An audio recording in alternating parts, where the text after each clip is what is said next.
Let us talk about the symbol of a op-amp. जैसे कि आपकी डायोड्स, ट्रांजिस्टर सभी की सिंबल होती है, तो op-amp की भी एक सिंबल होती है. op-amp की सिंबल है आपकी ये ट्राइंगल.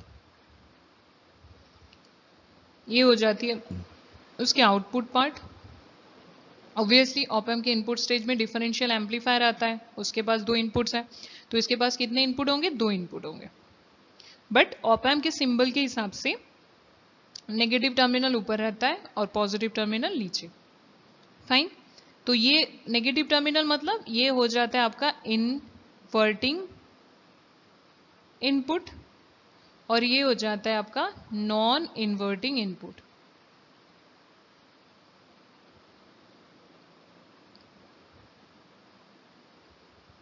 फाइन.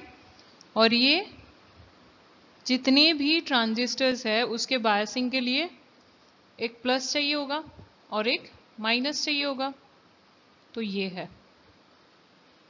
फाइन. ओके.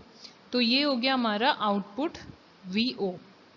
और ये जो होता है ना, सपोज एक तो बायसिंग होता है कलेक्टर के लिए और एक बायसिंग होता है आपकी बेस के लिए होगी, या फिर जिसके भी लिए हो. एक नेगेटिव टर्मिनल चाहिए होता है बैटरी का, एक पॉजिटिव. तो एक होता है पॉजिटिव और एक होता है नेगेटिव.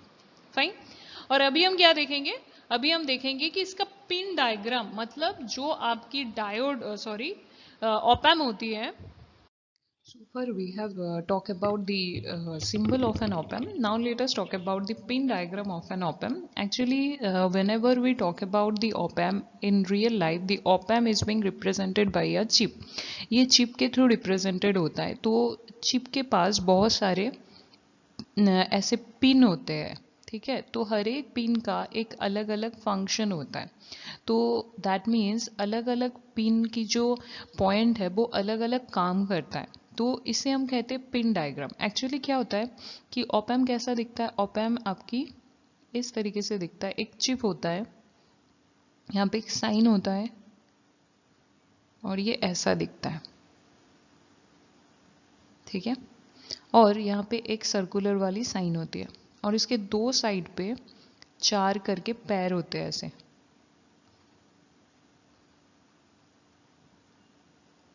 यहाँ से जिस साइड पे आपकी सर्किल है वहां से हम काउंटिंग स्टार्ट करते हैं. This is 1 2 3 4, this is 5 6 7 and 8.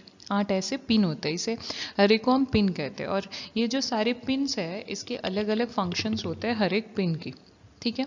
तो फॉर एग्जाम्पल जो हमारी फर्स्ट सेकेंड पिन है, सेकेंड पिन कौन सा है? सेकेंड पिन है आपका इन्वर्टिंग टर्मिनल और इन्वर्टिंग इनपुट. जो हमारी सेकेंड पिन है वो है आपका इन्वर्टिंग इनपुट. दैट मीन्स अगर आप आपकी इनपुट को इस पिन नंबर 2 पे अप्लाई करते हो तो आपकी जो आउटपुट होगी वो इन्वर्टेड होगी. तो ये हमारा पिन नंबर 2 है. और फिर जो हमारा पिन नंबर 3 है, पिन नंबर 3 क्या है? पिन नंबर 3 है नॉन इन्वर्टिंग इनपुट.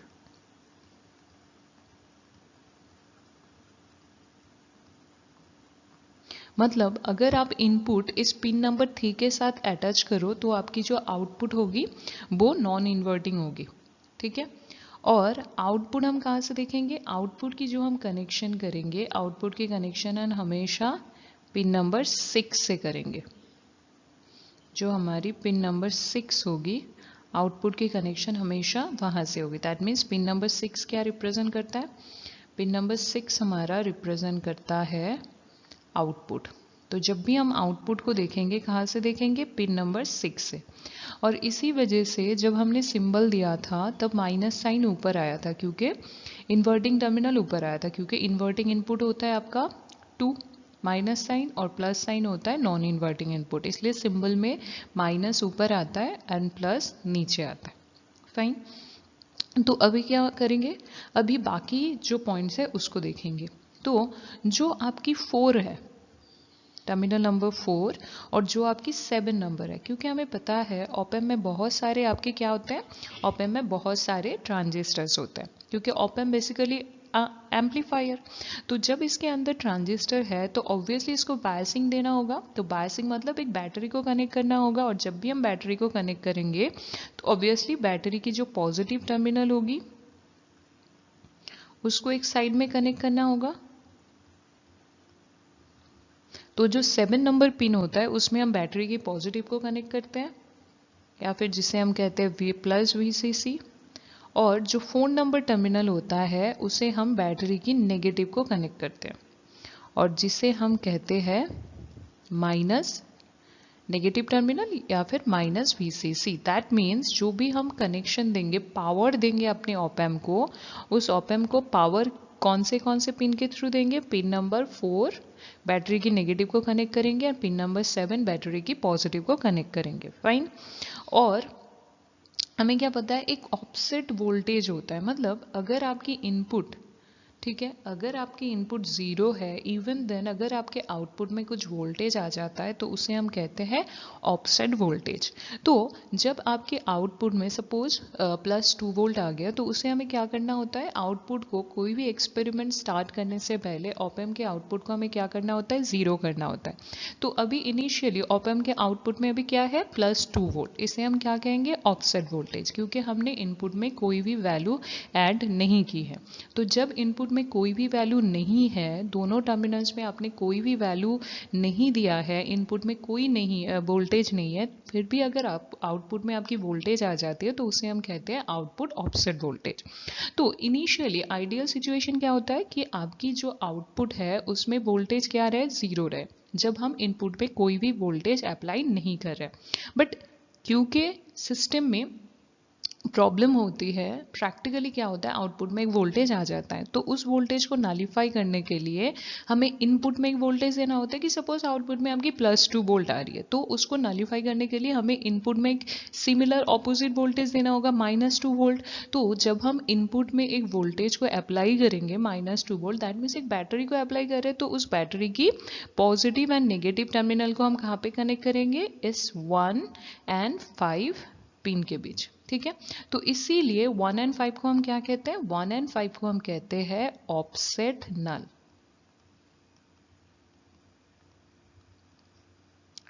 क्योंकि ये ऑफसेट जो वोल्टेज आउटपुट में आ रहा है उसको 0 कर रहा है, दैट मीन्स नलीफाई कर रहा है, तो इस दोनों पॉइंट को हम कहते हैं ऑफसेट नल।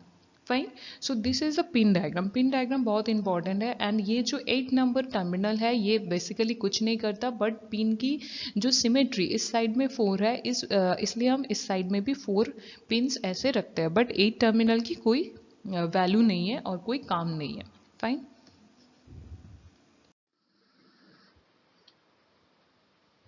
हमने यहाँ पे क्या देखा है?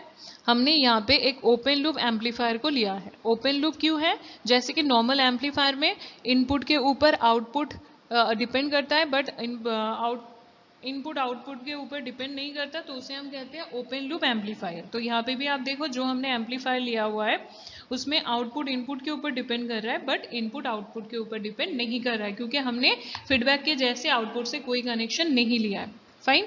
और यहाँ पे हमने क्या किया है? यहाँ पे ये जो आउटपुट कनेक्शन है, आउटपुट से हमने एक लोड रेजिस्टेंस RL को लगा दिया आउटपुट वोल्टेज को मेजर करने के लिए, और यहाँ पे जो ये वाला टर्मिनल है इसमें हमने वोल्टेज 0 कर दिया, ग्राउंड कर दिया इसको, और ये वाला जो नॉन इन्वर्टिंग टर्मिनल है, नॉन इन्वर्टिंग टर्मिनल में हमने एक इनपुट वोल्टेज अप्लाई किया है। फाइन। और ये जो आपने बायसिंग के लिए बैटरी यूज की है वो है 12 वोल्ट की बैटरी। फाइन। तो हमें क्या पता है? हमें पता है ऑप एम्प की जो गेन होती है वो बहुत हाई होती है, of the order of 10 to the power 5। तो आपकी जो आउटपुट होगी, आउटपुट कितना होगा? आपकी gain into VI non inverting terminal minus inverting terminal. तो इन्वर्टिंग टर्मिनल में तो आपकी वोल्टेज 0 है, तो नॉन इन्वर्टिंग टर्मिनल में देखो ये A की वैल्यू कितनी हो गई? 10 to the power 5 into 1 milli volt. तो अल्टीमेटली हमारे पास कितना आ रहा है? 100 वोल्ट। तो आप ये सोचो कि हमने इनपुट में सप्लाई कितना किया होगा? सप्लाई 12 वोल्ट जो आप दे रहे हो ना सिस्टम में, एक तो 12 वोल्ट दे रहे हैं और एक 1 मिली वोल्ट दे रहे हैं, तो दैट मीन्स मैक्सिमम हम इनपुट में कितनी वोल्टेज, वोल्टेज मतलब एनर्जी, कितनी एनर्जी सप्लाई कर रहे हैं? एक तो 12 वोल्ट और एक 1 मिली वोल्ट। तो मैक्सिमम हम क्या एनर्जी सप्लाई कर रहे हैं, फॉर सिंप्लिसिटी मान लेते हैं 13 वोल्ट। तो मैक्सिमम हम इनपुट में हम इनपुट में दे रहे हैं 12 वोल्ट 1 मिली वोल्ट, इतना हम इनपुट में एनर्जी मतलब इनपुट में वोल्टेज सप्लाई कर रहे हैं।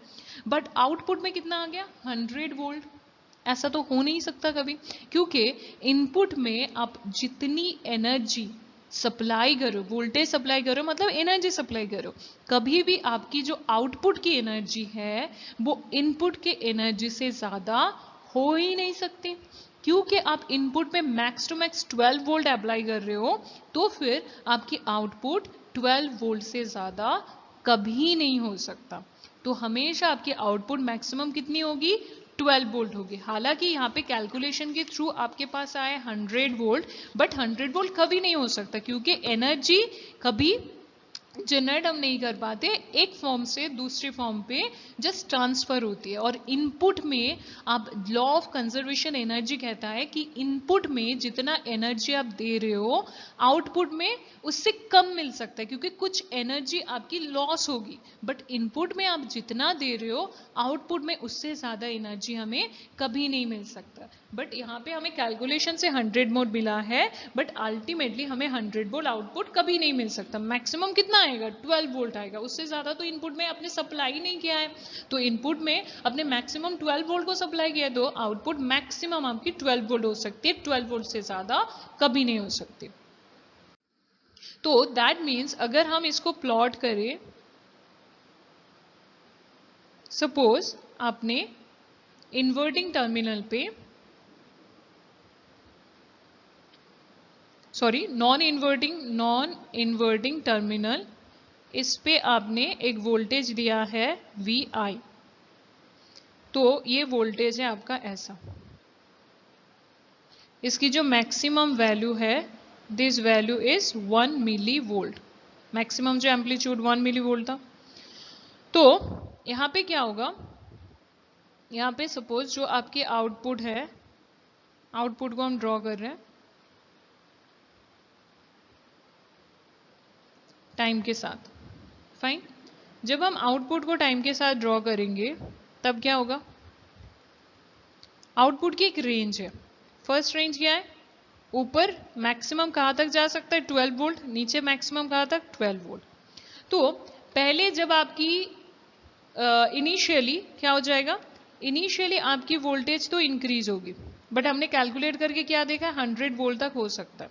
तो दैट मीन्स आपका इनिशियली जब आपकी आउटपुट 12 वोल्ट से कम है तब तो वो इंक्रीज हो सकता है। इंक्रीज होते होते यहाँ पे जाके वो क्या हो जाएगा, वो कट हो जाएगा, इसके ऊपर वो नहीं जाएगा, क्योंकि आउटपुट क्या होता है, मैक्सिमम 12 वोल्ट हो सकता है, क्योंकि इनपुट में आपने मैक्सिमम 12 वोल्ट एनर्जी सप्लाई किया। और फिर ये क्या हो जाएगा, वो वाला जो ऊपर वाला पार्ट आपको नहीं दिखाई देगा, क्योंकि वो एग्जिस्ट ही नहीं करेगा। फिर आपका नीचे ऐसा दिखाई देगा, जब 100 वोल्ट से कम हो जाएगा फिर से आपको दिखाई देगा पैटर्न, और फिर क्या हो जाएगा, फिर आपको ऐसा पैटर्न दिखाई देगा। मतलब आपकी जो आउटपुट होगी वो डिस्टॉर्टेड होगी। आपकी इनपुट अगर ऐसी है तो आउटपुट साइनोसॉइडल वेव में मिलना चाहिए था, बट आपके आउटपुट देखो कितना आ रहा है, कैसा आ रहा है, ऐसे आ रहा है। दैट मीन्स आपकी आउटपुट क्या होता है, डिस्टॉर्टेड हो रहा है। हम जैसा आउटपुट चाह रहे हैं आउटपुट हमें खराब मिल रहा है, आउटपुट प्योर नहीं मिल रहा है। तो इसलिए हम क्या करेंगे, हम फीडबैक यूज करेंगे। फाइन, बट हमारे पास दो फीडबैक है, पॉजिटिव एंड नेगेटिव। कौन सा यूज करेंगे, नेगेटिव यूज करेंगे। क्यों नेगेटिव यूज करेंगे, इसलिए नेगेटिव यूज करेंगे क्योंकि ये नॉर्मल टेंडेंसी का क्या हो रहा है, इसका नॉर्मल टेंडेंसी है ऊपर जाना, आउटपुट इंक्रीज हो जा रहा है, ठीक है। बट आउटपुट इतना ज्यादा है, हमें क्या करना है, हमें आउटपुट को डिक्रीज कराना है, कि आउटपुट आपकी जो आपने वोल्टेज दिया है प्लस VCC उसके आगे ना जाए। तो हमें क्या कराना है, आउटपुट को डिक्रीज कराना है। आउटपुट हमें प्लस 12 वोल्ट से ऊपर जाना ही नहीं है। अगर प्लस 12 वोल्ट से ऊपर आपकी आउटपुट की वैल्यू आ जा रही है तो आपकी जो वेवफॉर्म है वो डिस्टॉर्टेड हो जा रही है। तो हमें क्या करना है, हमें आउटपुट को प्लस 12 वोल्ट या फिर प्लस VCC जो आपने अप्लाई किया उससे कम कराना है। तो ऑब्वियसली अगर आपको आउटपुट को डिक्रीज कराना है तो हम क्या करेंगे, हम इनपुट को ही डिक्रीज करा देंगे। तो जब आपकी इनपुट डिक्रीज हो जाएगी तब ऑटोमेटिकली आपकी आउटपुट डिक्रीज हो जाएगी। तो इनपुट को डिक्रीज हम कौन से फीडबैक से कर सकते हैं, हम कर सकते हैं नेगेटिव फीडबैक से। तो इसीलिए जब भी हम ऑप एम्प करते हैं तो वहां पे क्या होता है, हम हमेशा नेगेटिव फीडबैक को अप्लाई करते हैं। Now let us talk about op amp as a comparator.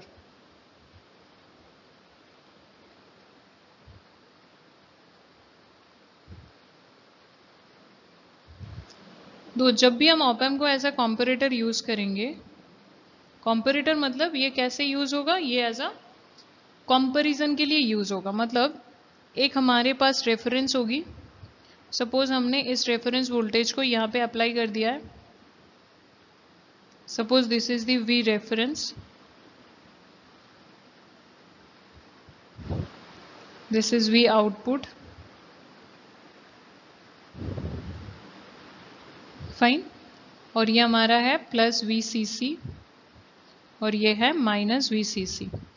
तो हमें यहाँ पे डिफरेंट डिफरेंट वोल्टेज को अप्लाई करेंगे और आउटपुट को देख के बताएंगे ये वोल्टेज जो आपने अप्लाई किया है वो V रेफरेंस से ज़्यादा है या फिर कम है। दैट मीन्स ये VS को हम कंपेयर, ये जो सर्किट है ये कंपेयर करेगा, किसको कंपेयर करेगा, जो आप इनपुट में वोल्टेज अप्लाई कर रहे हो किसके साथ, इसके रेफरेंस वोल्टेज के साथ। फाइन। तो आपके पास दो केसेस हो सकते हैं, आपके पास दो वोल्टेज है, एक है VS एंड दूसरा है V रेफरेंस। फाइन। कौन से केसेस हो सकते हैं, अगर हम केस 1 को देखें, केस 1 में क्या हो सकता है, आपकी जो VS है वो is greater than V reference. ठीक है, क्योंकि हम हमेशा नॉन इन्वर्टिंग से इन्वर्टिंग को माइनस करते हैं तो हमारे लिए क्या हो जाएगा, हमारे लिए नेट इनपुट कितना होगा, हमने हमारा नॉन इन्वर्टिंग टर्मिनल में VS दिया हुआ है एंड इन्वर्टिंग टर्मिनल में V रेफरेंस डाला हुआ है, तो हमेशा हमारा नेट इनपुट ये है। फाइन। तो जब आपकी VS is greater than V reference तो आपकी नेट इनपुट क्या हो रही है, पॉजिटिव। फाइन। तो जब आपकी नेट इनपुट पॉजिटिव है और हमने जो एम्पलीफायर यूज किया है वो ओपन लूप एम्पलीफायर यूज किया है, तो आपकी जो वैल्यू होगी आउटपुट की वो सैचुरेट हो जाएगा VCC में। फॉर एग्जाम्पल सपोज हमने V रेफरेंस जो लिया है वो लिया है 5 वोल्ट एंड VS जो लिया है वो लिया है 10 वोल्ट। तो अगर हम नेट इनपुट को देखेंगे, VS माइनस VF करेंगे, सो वो क्या कितना हो जाएगा, 5 वोल्ट। तो ऑप एम्प की जो आउटपुट होनी चाहिए थी वो कितनी होनी चाहिए थी, आउटपुट होनी चाहिए थी ऑप एम्प की gain 10 to the power 5 into 5 volt. But इतना ज्यादा वोल्टेज तो कभी आउटपुट में हो ही नहीं सकता। आउटपुट क्या हो जाएगा, आउटपुट मैक्सिमम कितना वोल्टेज आउटपुट में हो सकता है, प्लस VCC। ठीक है, तो क्या हो जाएगा, आपकी वोल्टेज यहाँ के जगह पे प्लस VCC, सपोज आपने VCC दिया है प्लस 12 वोल्ट, 12 वोल्ट की बैटरी लगाई हुई है, तो इतनी वोल्टेज के जगह पे आपकी आउटपुट हो जाएगी 12 वोल्ट। दैट मीन्स जब आप आउटपुट में 12 वोल्ट देखोगे तो दैट मीन्स आपकी क्या हो रही है, जो सोर्स वोल्टेज है आपने जो अप्लाई किया हुआ है वो V रेफरेंस से ज्यादा है। क्लियर है। एंड सिमिलरली अगर उल्टा देखें तो अगर हम केस नंबर 2 पे देखें, केस नंबर 2 पे क्या होगा, केस नंबर 2 पे हम क्या करेंगे, VS is less than V reference. तो VS अगर लेस देन V रेफरेंस हो जाए तो क्या होगा, VS जो आपकी नेट इनपुट है, नेट इनपुट क्या है, VS माइनस V रेफरेंस। तो VS माइनस V रेफरेंस, तो ये नेट जो है ये क्या हो जाएगा, ये हमारा नेगेटिव हो जाएगा। फाइन। तो ये जो आपकी इनपुट है ये नेगेटिव हो गई। तो जब आपकी इनपुट नेगेटिव हो गई तो ऑब्वियसली आपकी आउटपुट क्या हो जाएगी, नेगेटिव VCC में सैचुरेट हो जाएगा। दैट मीन्स VS हमने इस बार ले लिया है 2 वोल्ट, V रेफरेंस कितना था, V रेफरेंस था हमारा 5 वोल्ट, तो नेट इनपुट कितना हो गया, -3 वोल्ट। तो अगर नेट इनपुट -3 वोल्ट है तो आउटपुट कितना होना चाहिए था? आउटपुट होना चाहिए था -3 इंटू 10⁵ वोल्ट। ऐसा तो हो नहीं सकता, तो आउटपुट कितना हो जाएगा? -12 वोल्ट। तो दैट मीन्स अगर आपकी आउटपुट नेगेटिव में सैचुरेट हो जाए तो हमें ये देखना होगा कि आपने जो वोल्टेज अप्लाई किया है वो आपकी V रेफरेंस से कम है, और अगर पॉजिटिव में सैचुरेट हो जाए तो आपने जो वोल्टेज अप्लाई किया हुआ है वो V रेफरेंस से ज़्यादा है। अभी हम क्या करेंगे? अभी हम एक बेसिक से कंसेप्ट करेंगे which is known as the concept of virtual ground, क्योंकि इस वर्चुअल ग्राउंड के कंसेप्ट के ऊपर आपकी पूरी ऑप-एम्प की जो थ्योरी है वो काम करती है। So now we will talk about the concept of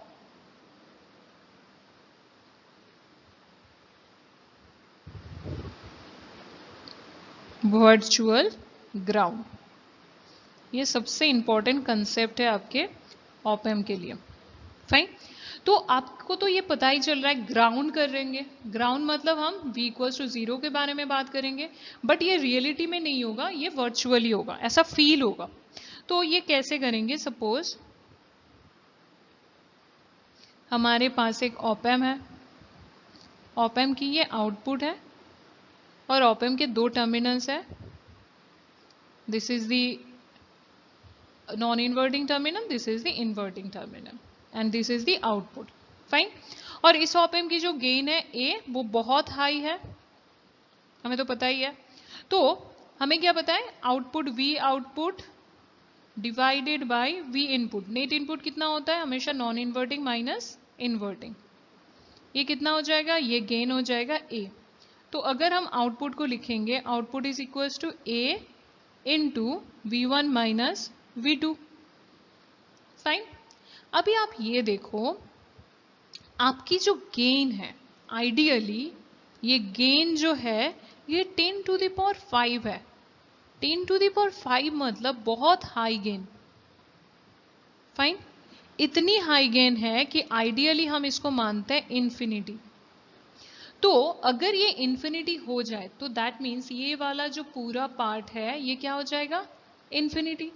और अगर ये पूरा पार्ट इन्फिनिटी हो गया तो ये क्या हो जाएगा? ये हो जाएगा हमारा V1 minus V2 is equals to 0। अगर इक्वल्स टू 0 हो रहा है that means V1 is equals to V2। तो दैट मीन्स ऐसा फील हो रहा है कि ये जो दोनों टर्मिनल्स है, ये दोनों टर्मिनल में जो वोल्टेज हमने दिया है V1 एंड V2 वो सेम है। तो दैट मीन्स वोल्टेज कब सेम होता है? Point A and point B, दोनों पॉइंट में वोल्टेज कब सेम होगा? जब हम इसको शॉर्ट कर देंगे। अगर इस दोनों में रेजिस्टेंस है, ए की वोल्टेज अलग होगी, बी की वोल्टेज अलग होगी, बट इन दोनों को जब हम शॉर्ट कर देंगे इस पॉइंट में एंड इस पॉइंट में, आपकी वोल्टेज इक्वल दिखाई देगी। तो ऐसा फील हो रहा है कि V1 एंड V2 में क्योंकि आपकी वोल्टेज सेम है तो ऐसा लग रहा है कि यहाँ पे V1 एंड V2 ये दोनों जो टर्मिनल्स हैं नॉन इन्वर्टिंग एंड इन्वर्टिंग, इन लोगों को हमने क्या कर दिया है? इन लोगों को हमने शॉर्ट कर दिया है। और क्योंकि इन लोगों को हमने शॉर्ट कर दिया है तो इसे हम कहते हैं वर्चुअल शॉर्ट, क्योंकि रियलिटी में या फिर एक्चुअल में वो शॉर्ट नहीं हुआ है, फिर हम मान रहे हैं इसको शॉर्ट, तो इसलिए हम इसे कहेंगे वर्चुअल शॉर्ट सर्किट। अभी हम एक एक करके क्या करेंगे, ऑप-एम्प के डिफरेंट ऑपरेशंस को देखेंगे कि ऑप-एम्प कैसे कैसे डिफरेंट टाइप्स के ऑपरेशन कर सकता है। तो और हमें क्या पता है, हर एक ऑपरेशन के लिए हमें क्या करना होगा? नेगेटिव फीडबैक ऑप-एम्प हम यूज़ करेंगे, ओपन लूप ऑप-एम्प हम यूज़ नहीं करेंगे, क्योंकि जब भी हम ओपन लूप ऑप-एम्प यूज़ करते हैं तो आपकी आउटपुट क्या हो जाती है? डिस्टॉर्टेड हो जाती है, और हमें आउटपुट डिस्टॉर्टेड नहीं चाहिए। इसलिए हम क्या करेंगे? हम हमेशा नेगेटिव फीडबैक को अप्लाई करेंगे आपकी ऑप-एम्प की ऑपरेशन के लिए, एक्सेप्ट सिर्फ जब op amp as a comparator use करेंगे, वहाँ पे हम ओपन लूप ऑप-एम्प यूज़ करेंगे, कोई भी फीडबैक नहीं रहेगा। बट बाकी जो भी हम ऑप-एम्प की एप्लीकेशन करेंगे वहाँ पे हम फीडबैक, नेगेटिव फीडबैक की यूज़ करेंगे। फाइन। तो let us start with the application of op-amp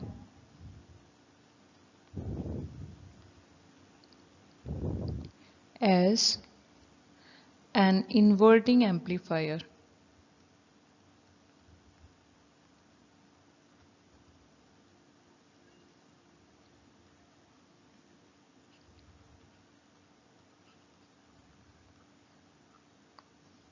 fine.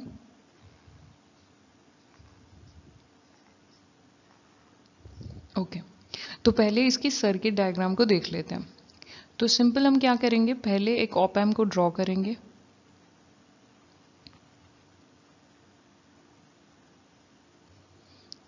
ऊपर नेगेटिव साइन, नीचे पॉजिटिव साइन आ जाएगा।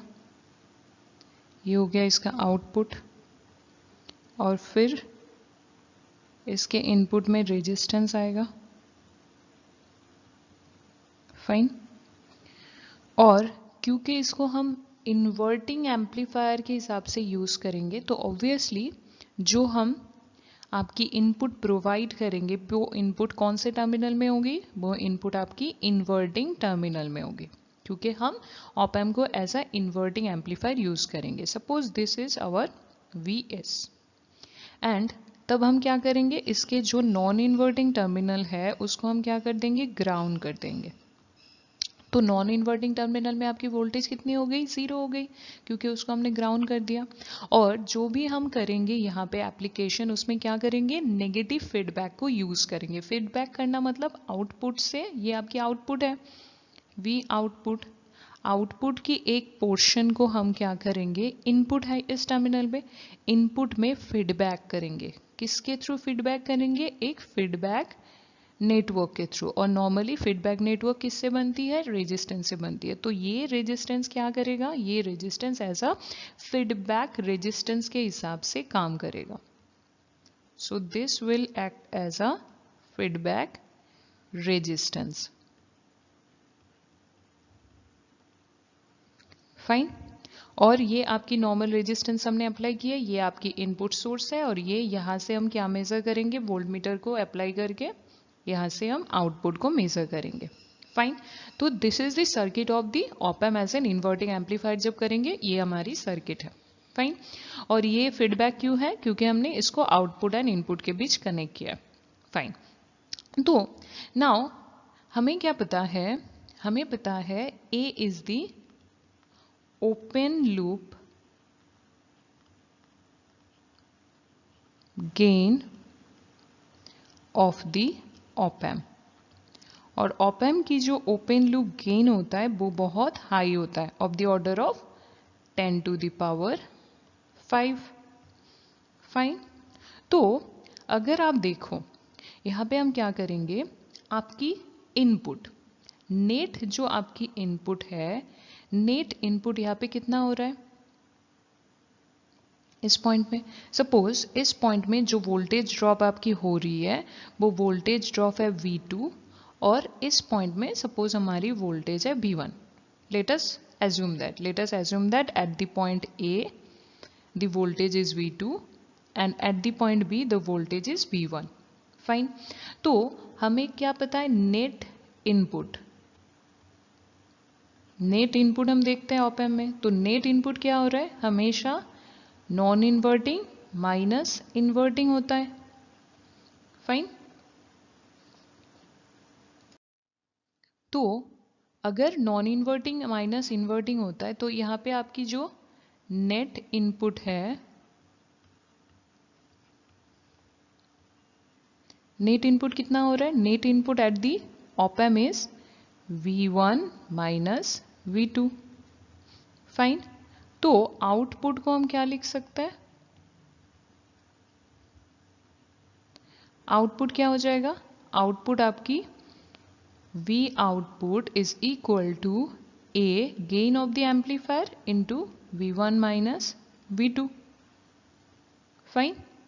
तो इसको हम इस तरीके से लिखते हैं, gain is nothing but V output by V input।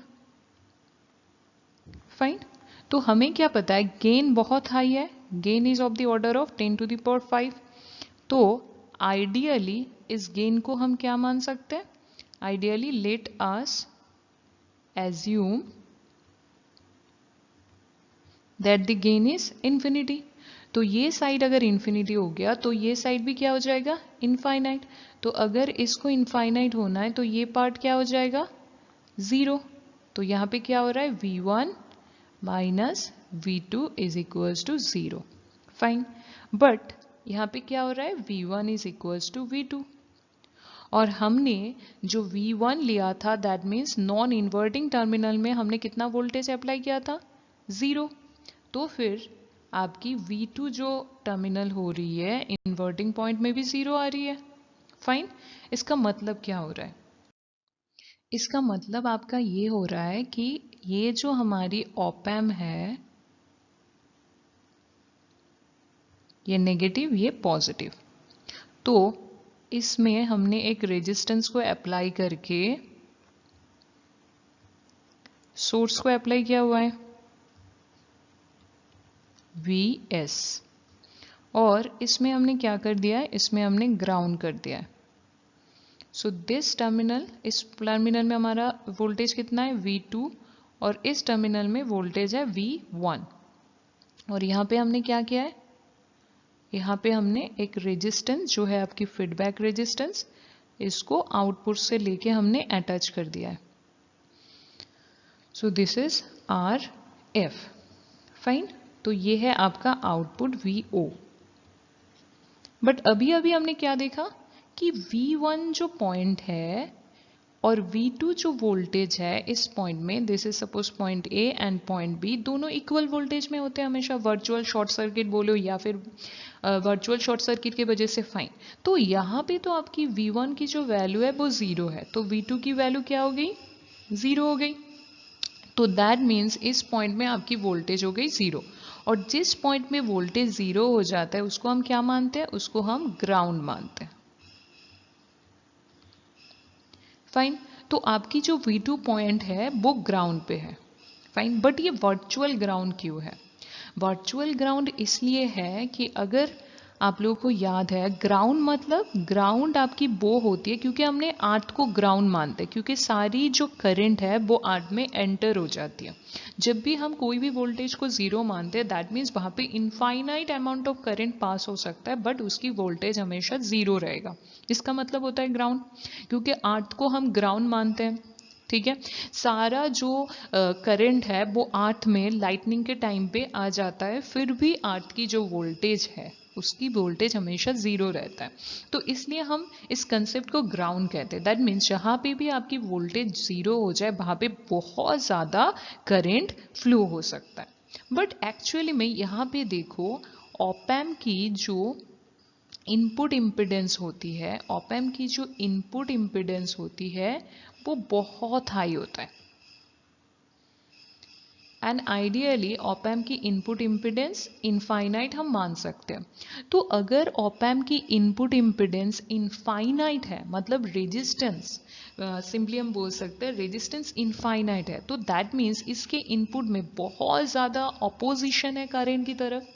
तो क्योंकि इसकी इनपुट इम्पिडेंस अप्रॉक्सीमेटली इन्फिनिटी है, तो इस इनपुट टर्मिनल में ऑप एम्प क्या करेगा, करंट को बहुत ज़्यादा अपोज करेगा। तो करंट को अगर बहुत ज़्यादा अपोज कर रहा है, इसकी ऑपोजिशन इन्फिनिटी है, तो ऑब्वियसली करंट इनपुट में एंटर ही नहीं करेगा ऑप एम्प के।